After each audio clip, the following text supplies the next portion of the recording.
성경에 나오는 인물이 몇 명이나 될 것 같죠? 성경에 나오는 인물의 수는 한 2200여 명이 성경에 나오고 있는 수입니다. 그러면 우리가 2200여 명 가운데 성경의 인물 가운데 나와 좀 비슷한 사람을 찾으려면 몇 명이나 찾을 수 있을까요? 저는 대다수의 사람이 저와 같은 사람이다라고 생각이 듭니다.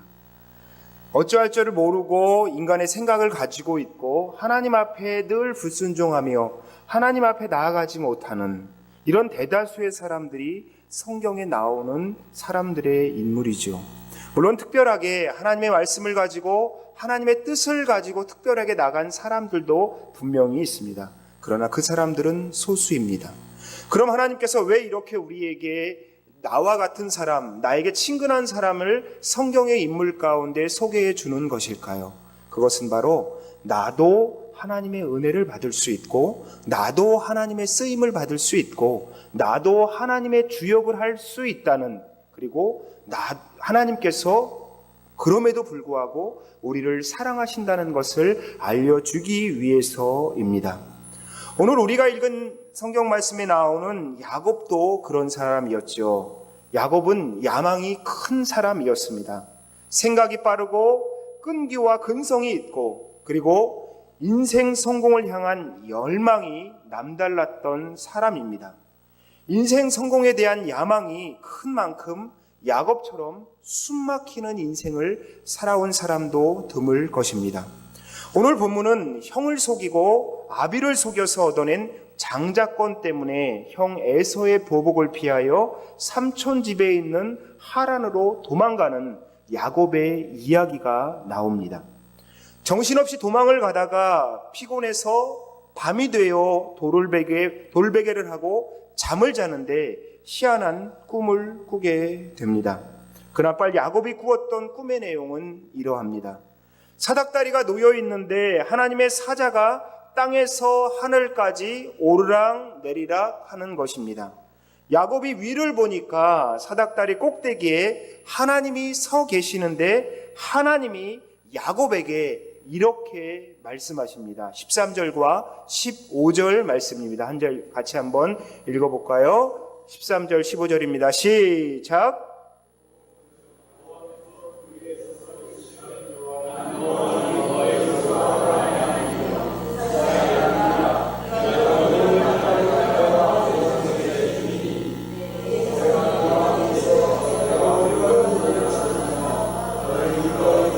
돌아오게 할지라 내가 내게 허락한 것을 다 이루기까지 너를 떠나지 아니라 하신지라. 이거야말로 엄청난 축복의 말씀을 야곱에게 해주고 있는 것입니다. 지금 자기를 죽여버리겠다는 에서를 피해 도망가는 야곱에게 하나님께서 무엇라 말씀하십니까? 내가 너와 함께 하겠다. 내가 너를 축복해 주겠다. 지금은 내가 도망가는 형편이지만 내가 너를 다시 이 땅으로 돌아오게 하겠다라고 말씀하시니 그 말씀이 얼마나 고맙고 감사한지 야곱이 벌떡 일어나 베개에 있던 돌을 세우고 거기에 기름을 붓고 하나님께 야곱이 이렇게 서원하지요. 20절과 22절 말씀입니다. 오늘 말씀 20절과 22절 다 같이 읽겠습니다. 시작. 하나님이 나와 함께 계셔서 내가 가는 이 길에서 나를 지키시고 먹을 떡과 입을 옷을 주시어 내가 평안히 아버지 집으로 돌아오게 하시오면 여호와께서 나의 하나님이 되실 것이요. 네, 22절까지 읽으면 다시 22절 같이 읽겠습니다. 시작. 내가 기둥으로 세운 이 돌은 하나님의 집이 될 것이요 하나님께서 내게 주신 모든 것에서 10분의 1을 내가 반드시 하나님께 드리겠나이다 하였더라. 앞날을 전혀 예측할 수 없는 한밤중에 야곱은 너를 떠나지 않고 너를 축복하겠다라고 말씀하시는 하나님을 붙잡습니다. 그리고 이제부터는 하나님만 붙잡고 인생을 살겠다고 굳게 결심하고 나서 어디를 떠납니까? 베델을 떠납니다. 그런데 정작 야곱은 어떠한 인생을 살았습니까? 창세기 47장 9절 말씀입니다. 한번 같이 읽어볼까요? 시작.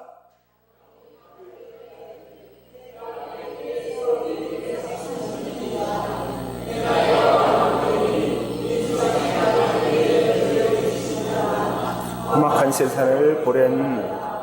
아니, 야곱이 이제 죽음을 앞두고 바로 향해서 고백하는 말씀이 이런 것이죠. 하나님께서 나와 함께하여 주시고 내가 힘있게 살겠다라고 이야기하는데, 이제 야곱이 그의 말년의 고백이 어떠한 고백입니까? 험악한 세월을 보냈다는 것입니다. 베델에서 하나님께서 약속하신 대로라면 내가 그동안 많은 축복을 누리며 평안하게 살았다라고 해야 하는데, 그의 말년의 고백이 어떠합니까? 내가 험악한 세월을 보냈다는 것입니다. 그러면 우리가 읽은 성경의 말씀은 도대체 무엇가 되는 것입니까? 야곱이 고백하는 것, 야곱이 하나님께서 너를 축복해 주겠다라고 약속하여 주셨는데, 야곱은 그의 인생 말년에 무엇라 고백합니까? 나는 하나님의 축복을 누리지 못하고 험악한 세월을 보냈다라고 고백하는 것입니다. 분명 하나님께서 야곱에게 축복을 주시겠다고 약속하셨는데 왜 야곱은 자신의 인생이 험악했다고 말하고 있는 것일까요? 그것은 야곱이 자신과의 치열한 싸움을 싸웠다라고 고백하는 것입니다. 우리가 야곱의 인생을 정리해 보면 야곱의 성품이 하나님의 축복을 받기에는 너무나 거리가 멀다는 것을 발견할 수 있습니다. 그의 인생을 요약하면 이렇습니다. 그는 야망이 매우 큰 사람이었습니다. 그의 야망을 위해서라면 무슨 일이라도 할 수 있는 사람이었죠.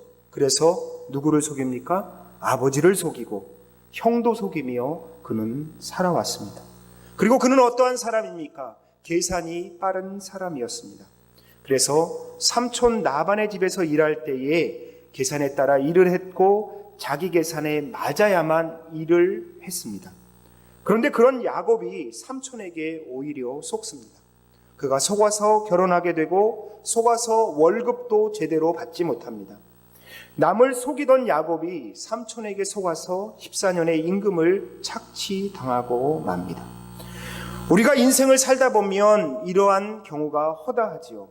내가 제일 똑똑하다고 생각하지만, 내가 제일 자신 있다라고 생각하지만 믿었던 것 앞에서 순식간에 무너지는 일들을 많이 경험하게 됩니다. 내가 그렇게 믿었던 사람, 피를 나눈 형제라고 생각했던 사람들에게도 발등을 지키는 일이 너무나 많이 있습니다. 야곱의 경우도 그러했습니다.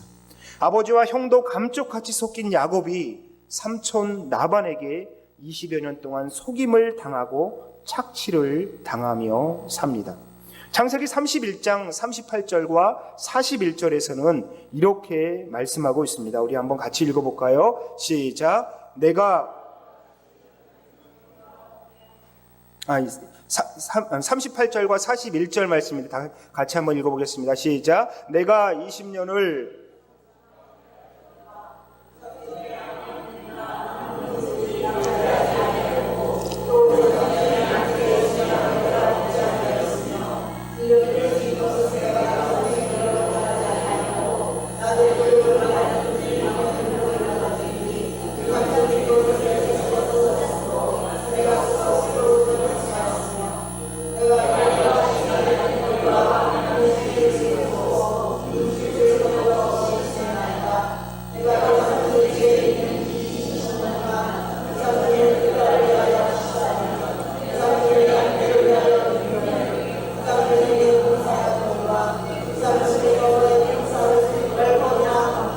아멘.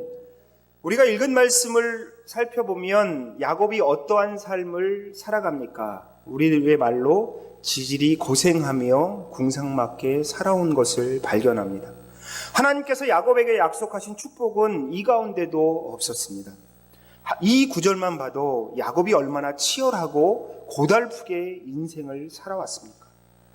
축복의 약속을 받았던 야곱이 이런 고백을 하게 될 줄이야 누가 알았습니까? 그럼에도 불구하고 야곱은 억적같이 일해서 삼촌 집을 떠날 때에 부자가 되어 하란을 떠납니다.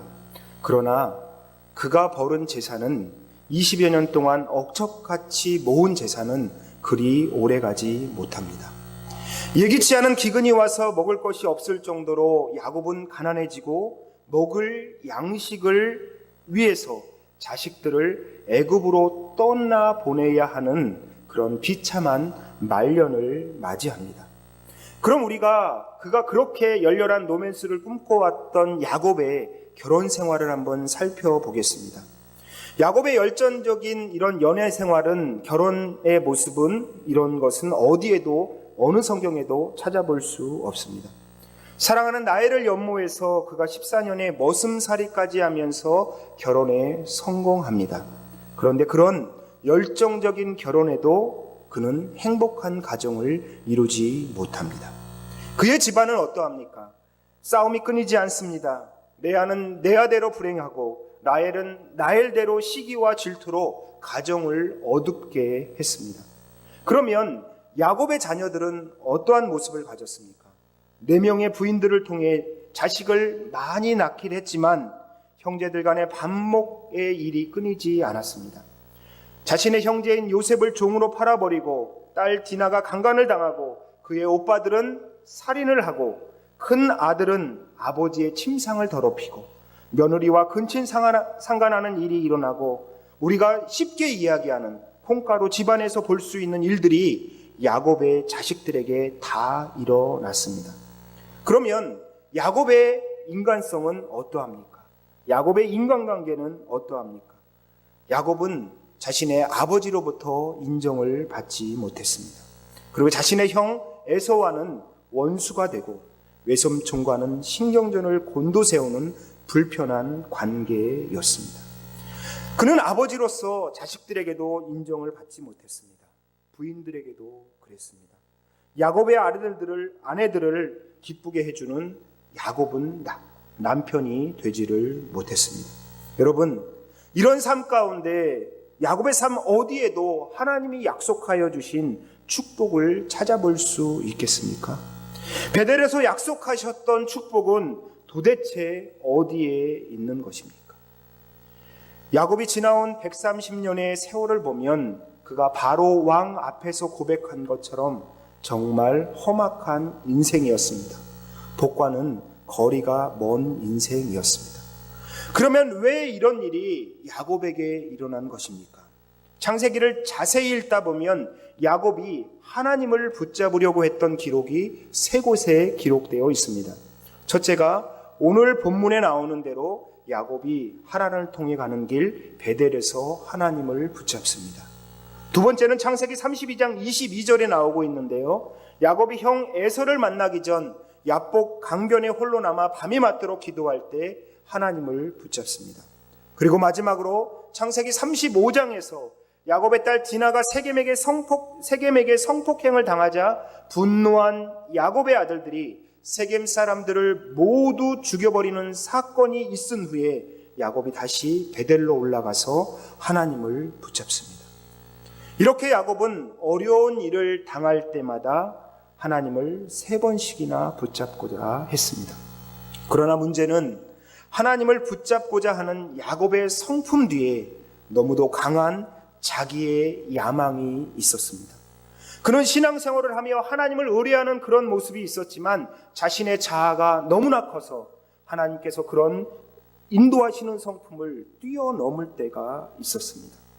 꺾이지 않고 깨어지지 않는 야곱은 인간적인 성품이 있었습니다. 잔머리를 굴리고 진실하지 못하고 자기 욕망에 가득 차 있는 성품이 그에게는 있었습니다. 그런데 야곱의 성품에 대해서 하나님께서 야곱의 성품을 어떻게 말씀하십니까? 이사야서 41장 14절 말씀인데요. 이사야서 41장 14절 말씀입니다. 우리 상반절만 한번 읽어볼까요? 시작. 버러지 같은 너 야곱아. 네, 한글 성경에서는 어떻게 이야기합니까? 지렁이 같은 너 야곱아. 야곱의 성품을 지렁이와 같다 하나님께서 이야기하고 있는 것입니다. 지렁이는 어떠한 동물입니까? 아주 볼 것 없는 하등 연체 동물입니다. 더러운 땅에서 찌꺼기를 먹으며 평생을 꿈투며 살아가는 그런 동물이지요. 지렁이도 밟으면 꿈틀한다는 말이 있듯이 아무 힘도 없이 꿈틀거리며 살아가려고 발버둥 치는 것이 바로 지렁이의 모습입니다. 하나님이 보시기에는 이 야곱이 지렁이와 같이 자신의 야망만을 이루기 위해서, 자기가 원하는 것만 이루기 위해서 꿈틀거리며 살아가는 그런 지렁이와 같았다는 것입니다. 그런데 지렁이와 같은 야곱을 선택하셔서 그에게 복을 약속해 주고 계십니다. 그런데 문제는 하나님께서는 야곱에게 복을 약속해 주셨지만 야곱은 그 복을 받을 준비가 되어 있지 않은 것입니다. 복을 담을 만한 성품이, 복을 담을 만한 인격이, 복을 받을 만한 그릇이 준비되어 있지 않았습니다. 그래서 야곱은 평생을 자신과 싸워야 했습니다. 창세기 32장에 보면 야곱이 밤새도록 여호와의 사자를 붙들고 씨름하다가 환도뼈가 부서지게 됩니다. 그때 하나님께서 야곱에게 새로운 이름을 주시는데요, 야곱의 이름을 계명해 주시는데 그 이름을 무엇이라고 말씀하여 주시죠? 이스라엘이라 라고 말씀해 주십니다. 이스라엘의 뜻은 곧 내가 하나님의 사람으로 더불고 겨루어 이겼다라는 뜻입니다. 이 28절의 말씀, 창세기 32장 28절의 말씀을 NIV 성경으로 보면 조금 더 정확하게 알 수 있는데요, 내가 하나님의 사람들 사이에서 갈등하며 살아왔는데 이제는 내가 극복을 했다는 것입니다. 다시 이야기한다면 야곱의 안에서 인간적인 생각과 하나님의 사람으로서 살아가는 자신의 욕망과 하나님의 뜻에 따라가는 그 삶 속에서 계속해서 갈등하며 싸워왔는데 이제는 내가 그 인간적인 사람들 그런 것을, 인간적인 마음을, 내 욕망을 이기었고 극복했다라고 말씀해 주고 있는 것입니다. 야곱이 왜 이렇게 하나님과 밤새도록 씨름을 했습니까? 자기를 축복해달라고 씨름을 했습니다. 하지만 야곱이 원했던 축복은 자기 야망을 이루는 것이었죠. 자기의 야망을 이루기 위해서 평생 하나님과 씨름하고 사람들과 씨름한 그의 삶을, 그런 힘든 삶을 살아왔습니다. 그런데 그의 그런 야망 때문에 그는 오히려 어떤 것을, 하나님의 축복을 받지 못한 것입니다. 깨어지지 않고 그리고 꺾어지지 않는 인간적인 성품 때문에, 내려놓지 못하는 인간적인 성품 때문에 잔머리를 굴리고 진실하지 못하고 욕망에 가득 차 있는 성품 때문에 가장 큰 하나님의 복을 받지 못하는 것입니다. 그래서 야곱이 하나님과 부딪히고 형과 부딪히고 외삼촌과 부딪히고 아버지와 부딪히고 만나는 사람마다 부딪히는 것입니다. 그런데 창세기 32장 28절에서는 그런데 내가 그것을 이제야 극복했다라고 말씀해 주고 있는 것입니다. 자신이 극복했다라고 하나님이 인정해 주시니까 하나님이 그의 이름을 어떻게 바꿔주십니까? 이스라엘이라고 바꿔주셨습니다. 그 후로 야곱은 야곱이 아니라 이스라엘로 살아가는 법을 배우게 됩니다. 형 에서와 화해를 시도하게 됩니다. 그리고 딸 디나가 성폭행을 당하고 분노한 형제들이 칼을 휘두르며 살생을 했을 때에도 야곱은 고요히 하나님 앞으로 나아갑니다. 그 후에도 사랑하는 아내 라헬이 죽고 아버지 이삭이 세상을 떠났습니다. 소중했던 사람들이 야곱의 곁을 하나둘 떠났습니다. 그리고 큰아들 루벤이 자신의 서모 빌하와 간통했다는 소식을 전해 듣습니다. 그러나 야곱은 그 일을 마음속 깊이 묻어버립니다. 그 후에도 야곱은 기근을 만나고 사랑하는 아들을 잃고 가슴 아픈 소식을 듣습니다.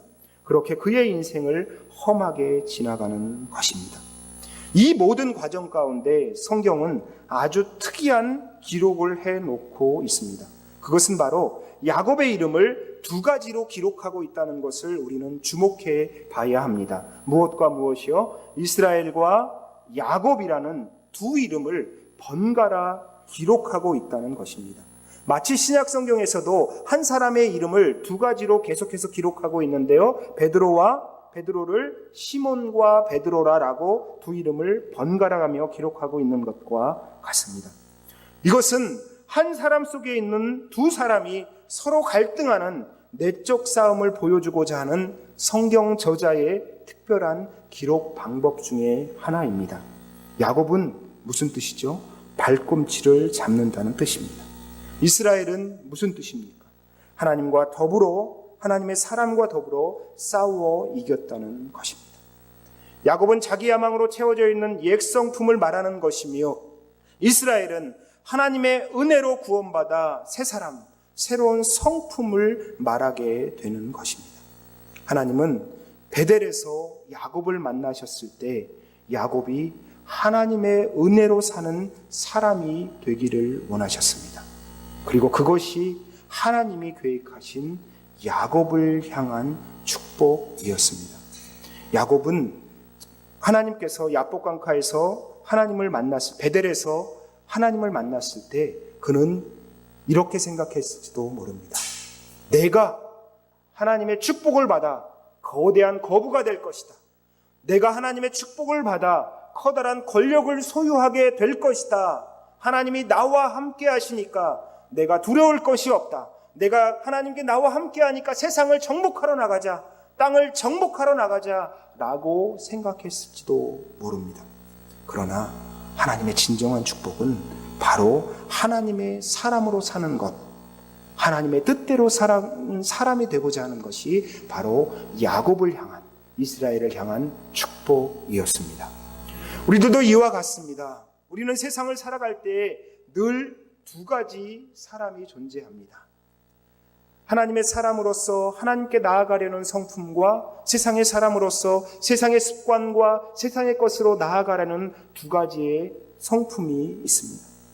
그러나 우리는 오늘 말씀을 통해서 우리는 늘 하나님의 성품으로 나아가고자 노력하는 우리들의 모습이 되어야 할 것입니다. 우리에게 하나님께서 원하시는 진정한 모습은, 하나님께서 원하시는 진정한 축복은 내가 나를 버리고 인간적인 성품을 버리고 바로 하나님의 성품을 갖기를 원하시는 것이 진정한 하나님의 축복이라는 것을 우리는 기억해야 할 것입니다. 그런데 야곱은 젊은 시절에 그것을 미처 몰랐습니다. 야곱은 자신의 야망에 사로잡혀 돈만 많이 벌면 축복이라고 생각했습니다. 돈만 많이 벌 수 있다면 무슨 일을 해도 괜찮다라고 생각했습니다. 관계가 깨져도 좋다라고 생각했습니다. 사람들과 충돌해도 좋다라고 생각했습니다. 그러다 그의 날이 147세가 되어 뒤를 넘어 보더라보니 자기가 모은 재산이 다 없어지고 뜨겁게 사랑했던 여인과도 사랑도 빛을 잃어버렸고 자식들을 바라보니 저마다 가슴에 못이 박혀있고 형을 이긴 것 같은데 형은 자기보다 더 큰 부자가 되어 있고 그토록 사랑했던 어머니도 다시 보지 못하고 남은 것은 후회와 한숨뿐이더라 라고 고백하고 있는 것입니다. 모두 다 떠나버리고 나만 홀로 남아있구나. 이것이 인생 말년의 야곱의 고백이었습니다. 그러나 여러분, 야곱의 이런 고백 뒤에 그가 하나님의 축복을 소유하지 못한 것일까요? 하나님은 야곱을 떠나지 않으셨습니다. 돈이 떠났고 사람도 떠났고 그러나 하나님은 야곱의 인생길에 함께 하셨습니다. 그렇다고 야곱이 완전하게 변화된 이스라엘로 살았느냐? 그렇지 못했습니다. 야곱이 숨을 거둘 때까지 완전히 변화된 하나님의 사람으로 살지 못했던 것 같습니다. 그때까지도 때로는 야곱으로, 때로는 이스라엘로 두 개의 성품 사이에 오가며 살아온 것을 우리는 잘 알고 있습니다. 그런 야곱의 모습이 오늘 우리의 모습과 너무나 닮아 있습니다. 우리는 우리 믿는 사람처럼 살다가도 내 욕심과 고집대로 인생을 살려 합니다. 하루는 성령의 사람으로 살아가다 또 하루는 육신의 사람으로 살아갑니다. 교회를 나가서 이제 교회의 모든 것을 크리스찬의 모습을 내어놓습니다. 하루는 기도하며 찬송을 부르다가도 다음 날이면 싸우고 미워하며 살아갑니다. 이것을 MRDA는 말하기를 한 사람 속에 성도와 죄인이 공존하고 있다라고 표현했습니다. 그런데 우리가 잊지 말아야 할 것은 그럼에도 불구하고 하나님은 야곱과 함께 하셨습니다. 야곱이 온전한 이스라엘로 변화되기를 기다려 주셨습니다. 바로 이것이 하나님이 베델에서 야곱에게 약속하신 진정한 축복이었습니다. 그것은 우리에게도 마찬가지입니다. 사랑하는 성도 여러분, 우리는 늘 두 가지 모습으로 살아가려고 합니다. 야곱의 모습으로 살아가려고 하고, 어느 때는 이스라엘의 모습으로 살아가려고 합니다. 어느 때는 진정한 크리스찬의 모습으로 살아가는 것 같지만, 어느 때는 인간은 인간적인 세속적인 사람으로 살아가려고 합니다. 우리 내 안에 꿈틀을 내고 있는 우리는 야곱을 이겨야 합니다. 온전히 하나님만 의지하고 이스라엘로 살아가기까지 우리를 버리시지 않고 우리를 떠나시지 않는 하나님을 믿으며, 하나님께서 우리에게 약속하신 진정한 축복이 무엇인지를 진심으로 깨달아 알아야 합니다. 사랑하는 성도 여러분, 이제 말씀을 마치려고 합니다. 하나님께서 여러분에게 약속하신 축복의 말씀은 무엇입니까? 내가 좋은 직장을 들어가는 것이, 내가 돈을 많이 버는 것이, 내가 우리 집안이 장대하게 커지는 것이 하나님께서 원하시는, 여러분에게 약속하신 진정한 축복입니까? 그렇지 않습니다. 여러분에게 원하시는 진정한 축복은 바로 하나님의 사람으로 살아가는 것, 하나님의 자녀로 살아가는 것, 예수 그리스도의 자녀로 살아가는 것이 진정한 축복이라는 것을 잊지 말아야 합니다. 그러므로 말미암아 우리는 세상을 살아갈 때 늘 하나님의 사람으로서 살아가도록 노력해야 합니다. 계속해서 우리의 모습을 뒤돌아보며 내가 인간적인 모습을 갖고 있는 것이 아닌지, 내가 야곱의 모습을 갖고 있는 것이 아닌지 뒤돌아보며 이스라엘의 모습으로, 하나님의 사람의 모습으로 살아가도록 계속해서 노력해야 할 것입니다. 여러분들도 이런 하나님의 축복 속에서 살아가기를 예수 그리스도의 이름으로 축원드립니다.